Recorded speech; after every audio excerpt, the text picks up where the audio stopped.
Saya mulai nggih. Assalamualaikum warahmatullahi wabarakatuh. Waalaikumsalam warahmatullahi Wabarakatuh. wabarakatuh. Selamat sore teman-teman dan juga Bapak dosen. Alhamdulillah pada sore hari ini kita dapat bertemu dengan secara daring.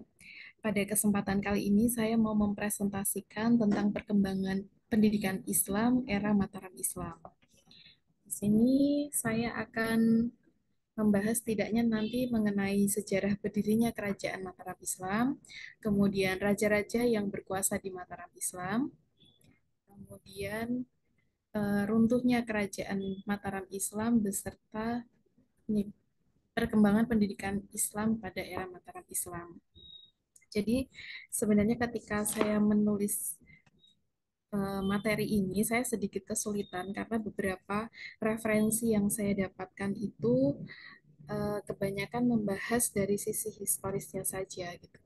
Tapi kemudian saya ingat ada satu buku yang bagus sekali yang ditulis oleh Bapak dosen kita.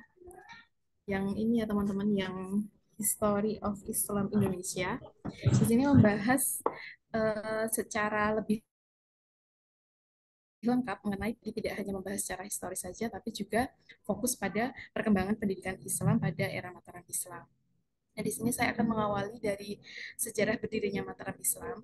Jadi kerajaan ini bermula dari adanya sebuah sayembara yang dibuat oleh Sultan Hadiwijaya. Saat itu sedang terjadi pemberontakan yang dilakukan oleh Arya Penangsang. Saat itu sedang terjadi perebutan kekuasaan di Demak. Kemudian singkat cerita, sayembara ini kemudian dimenangkan oleh Ki Ageng Pemanahan dan putranya yang bernama Danang Sutawijaya. Dan kemudian mereka mendapatkan hadiah berupa wilayah di Alas Mentau. Berdirinya kerajaan Mataram ini sekitar tahun 1586, yang awalnya ini hanya berupa sebuah kadipaten di bawah kekuasaan kerajaan Pajang.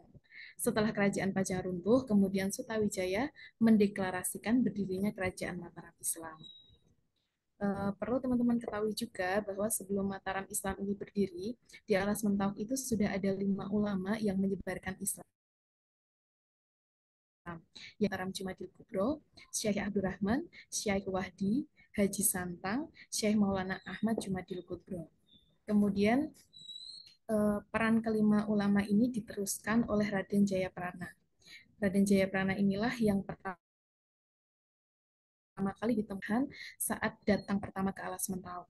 Mereka berdiskusi dan akhirnya Raden Jayaprana ini menjadi guru dari Ki Ageng Pemanahan. Di awal itu istilahnya Ki Ageng Pemanahan melakukan babat alas ya, mengubah yang tadinya berupa hutan kemudian diubah menjadi sebuah kota yang ramai. Di sini setelah Ki Ageng Pemanahan meninggal dunia, kemudian putranya Sutawijaya menggantikan ayahnya untuk mengurus Mataram. Dan oleh Sultan Pajang kemudian diberi gelar Pangeran Haryo Mataram Senopati Ing Alogo, atau kemudian yang dikenal dengan sebutan Panembahan Senopati. Teman-teman ini bisa melihat ya di sini ada raja yang akan saya bahas nanti, raja-raja yang pernah berkuasa di Mataram. Sebenarnya kalau dari referensi yang saya dapatkan itu ada sekitar 11 raja yang pernah berkuasa. Namun di sini saya hanya akan mengulas 7 saja. Itu khusus untuk raja-raja yang memiliki peran yang menonjol gitu. Yang pertama adalah Panembahan Senopati atau Danang Sutawijaya, kemudian Panembahan Hanyokroowati, Sultan Agung Hanyokrokusumo, kemudian Amangkurat 1 sampai 3 dan yang terakhir Pakubuwono 1. Kebangkitan Mataram Islam ini tidak pernah terlepas saya singgung di awal, yaitu Ki Ageng Pemanahan, kemudian Danang Sutawijaya, putranya, dan kemudian dilanjutkan oleh putranya, yaitu Panembahan Hanyokroowati atau Raden Mas Jolang. Kita mulai dari raja yang pertama ya. Di sini ada Sutawijaya itu mendapatkan gelar Senopati Ing Alaga Sutawijaya.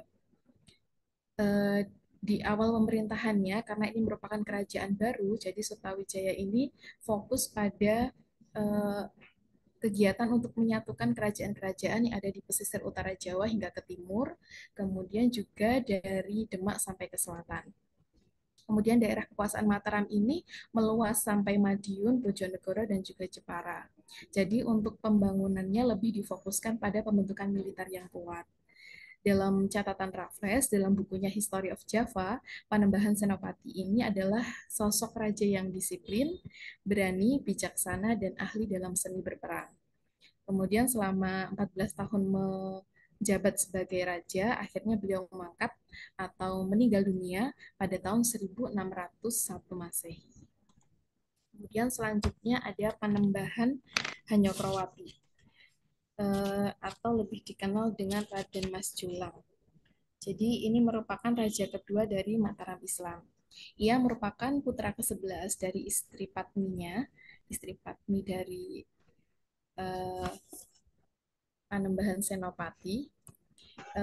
Secara tradisi seharusnya yang menjadi meneruskan raja itu adalah putra mahkota atau putra pertama dari raja. Namun dalam prakteknya raja tetap bisa menunjuk putra yang mana yang dikehendaki untuk meneruskan pemerintahannya. Nah, dalam hal ini yang ditunjuk adalah putra ke-11 dan ternyata penunjukan Raden Mas Julang ini sebagai raja menimbulkan iri dengki dari putra raja lainnya, yaitu Adipati Puger dan Raden Mas Gatut, sehingga menimbulkan perang saudara.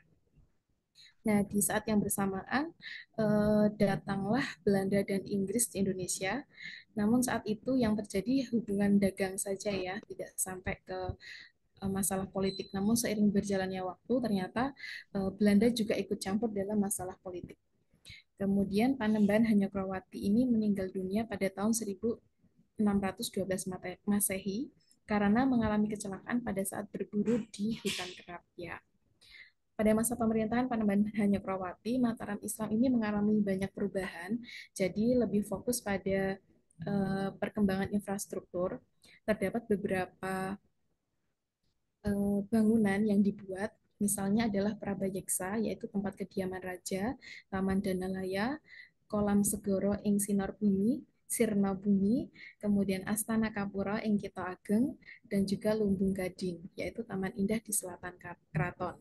Kemudian di bidang militer, yaitu dengan memperkuat mereka mempunyai pabrik kapal.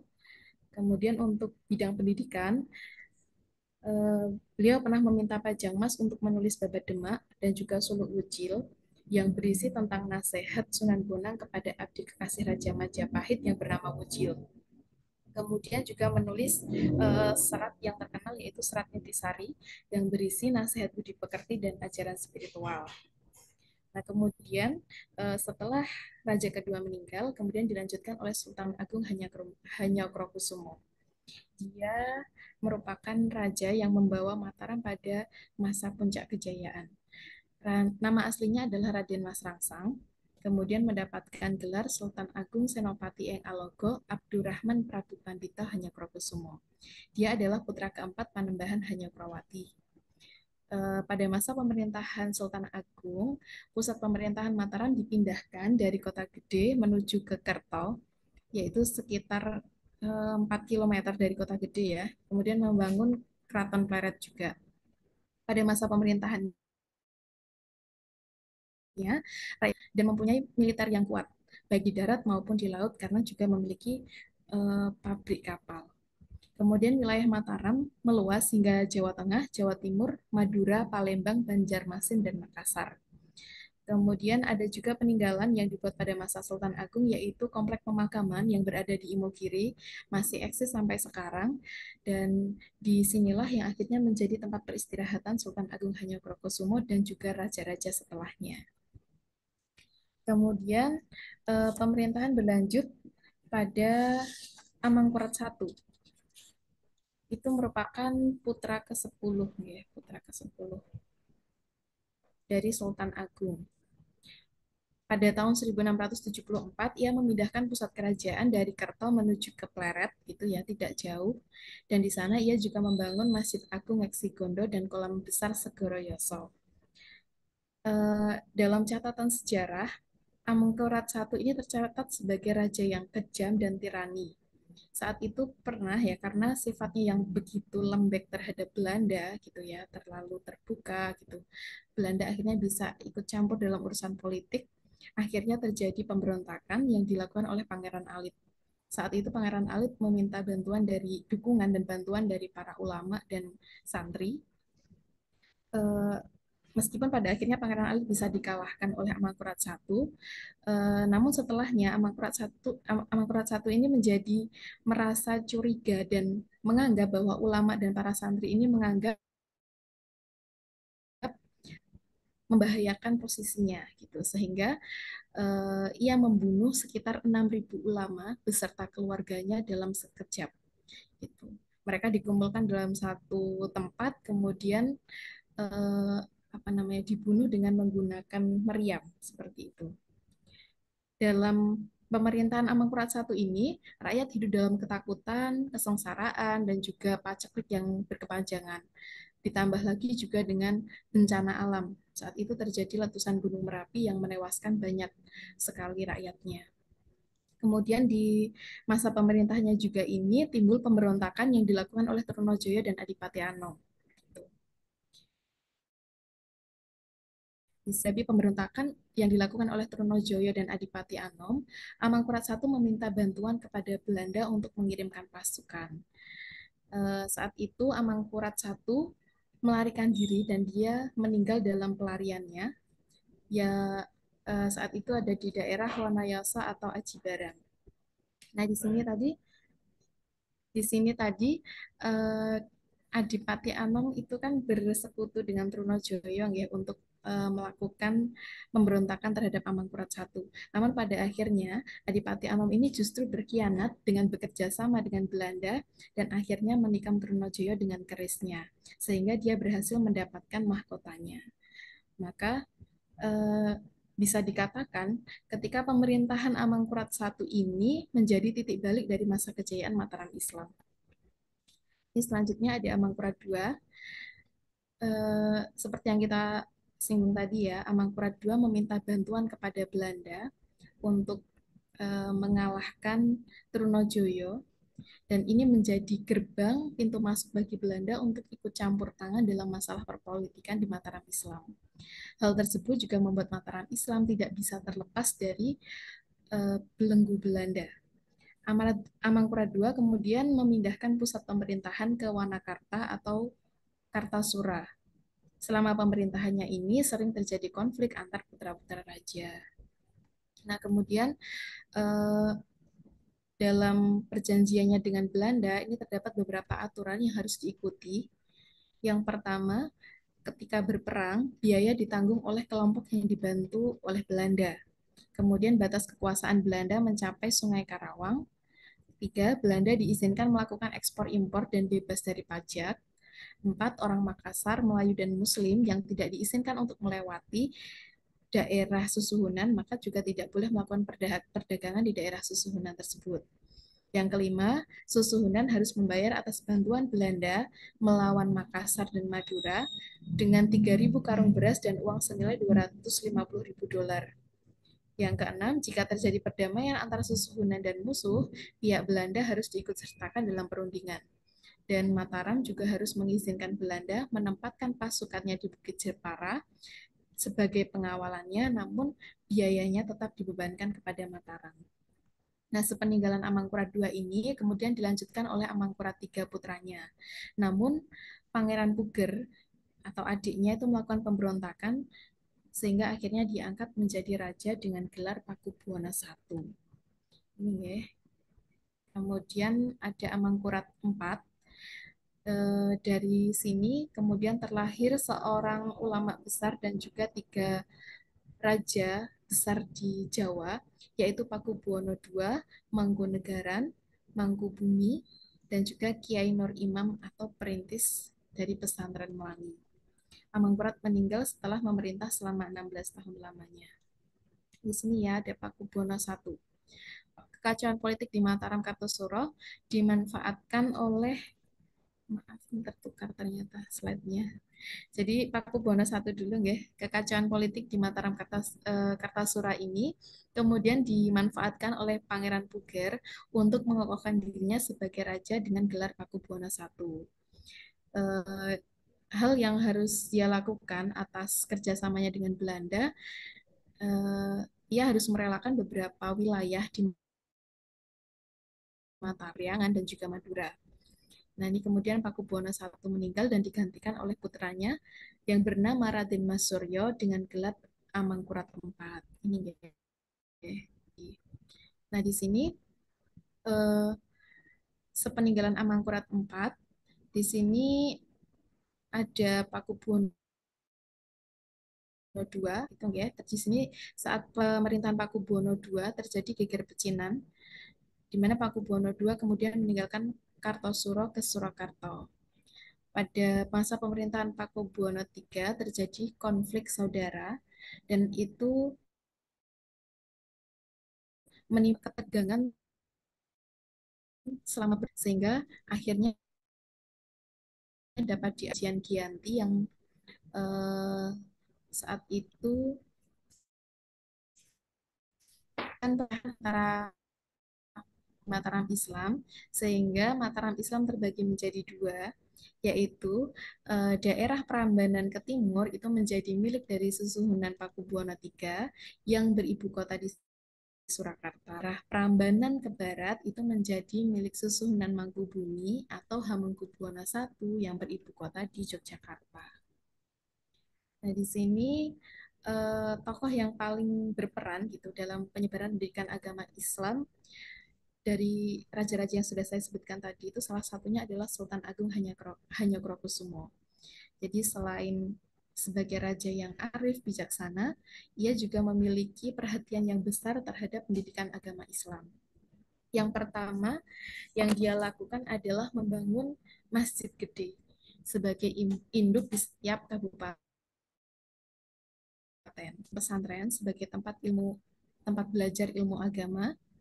Kemudian yang ketiga memadukan antara tahun Hijriah dan Islam sehingga diganti dengan kalender Jawa. Kalau sebelumnya tahun Saka itu menggunakan hitungan matahari, ini ya, ini kemudian diganti dengan hitungan kalender Islam Hijriah.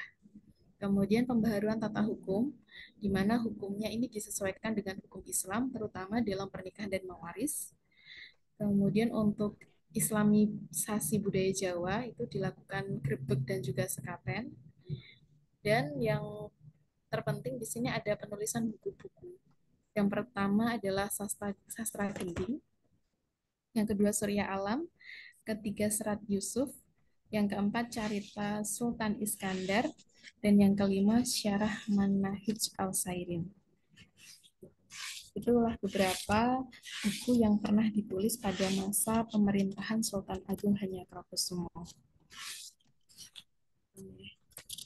Jadi untuk kitab sastra Gending ini dan Surya Alam ini berisi tentang undang-undang pidana dan perdata bagi Kerajaan Mataram yang mengintegrasikan antara hukum adat yang berlaku pada masa Kerajaan Majapahit dengan hukum yang ada dalam Islam.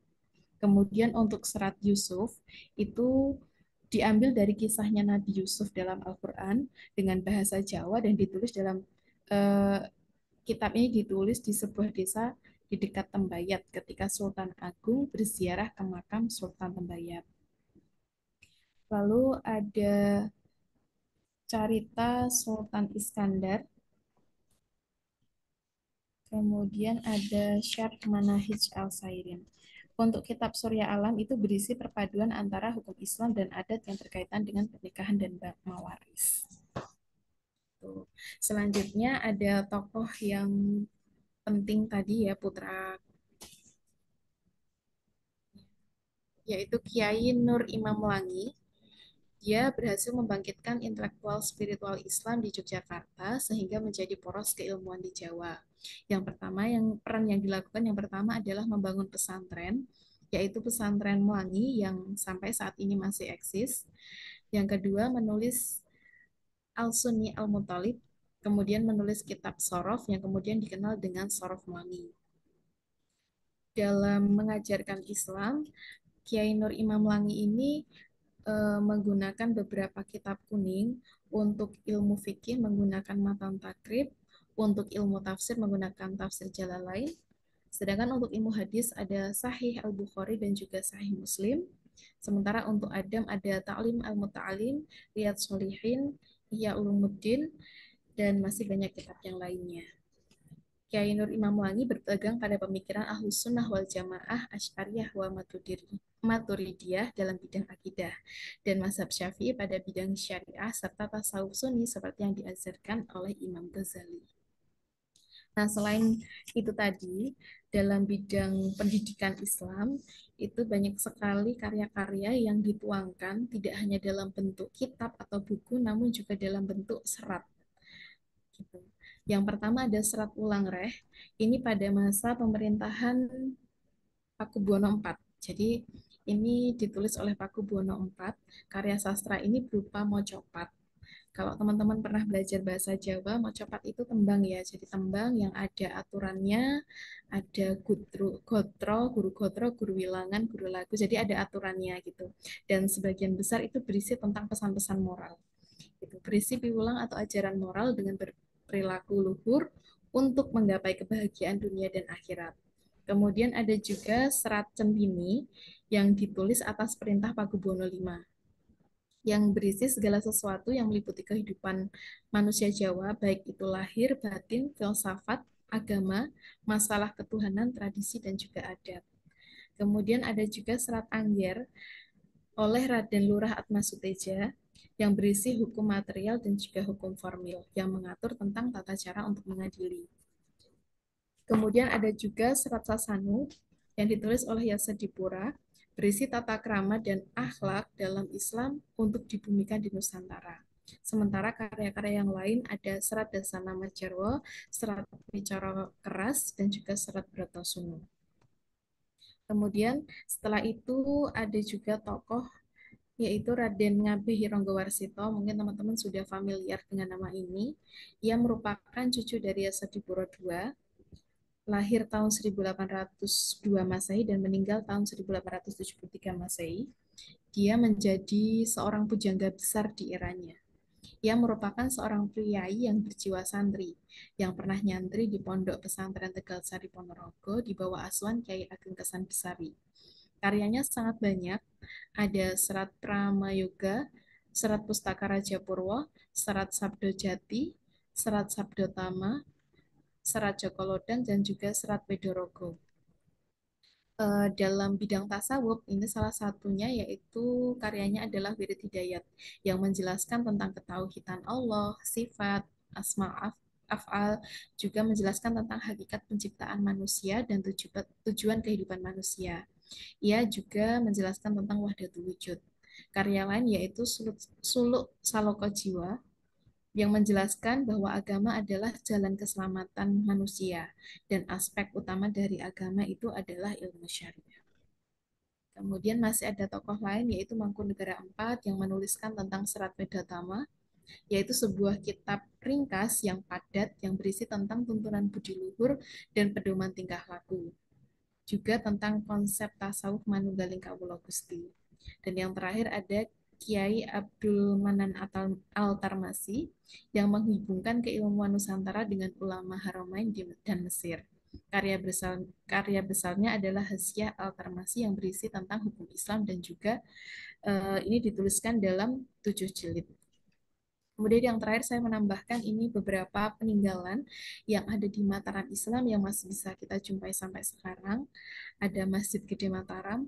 Kalau teman-teman amati, masjid ini berbeda dengan masjid-masjid yang bercorak di India atau mungkin di Mesir gitu ya, karena tidak ada kubah. Gitu. Kemudian ada juga Masjid Patok Negoro, ada 4 yaitu Masjid Melangi, Plosok Kuning, Babadan, dan juga Masjid Dongkelan. Kemudian ada Rumah Kalang, Makam Kota Gede, Makam Raja Imogiri, dan juga Keraton Ngayogyakarta. Ini masih eksis dan masih berfungsi sampai sekarang. Mungkin itu saja Bapak dosen yang dapat saya sampaikan. Mohon nanti teman-teman bisa memberikan masukan dan juga kita bisa sharing tentang perkembangan pendidikan Islam di era Mataram Islam ini. Sekian dari saya, terima kasih. Assalamualaikum warahmatullahi wabarakatuh.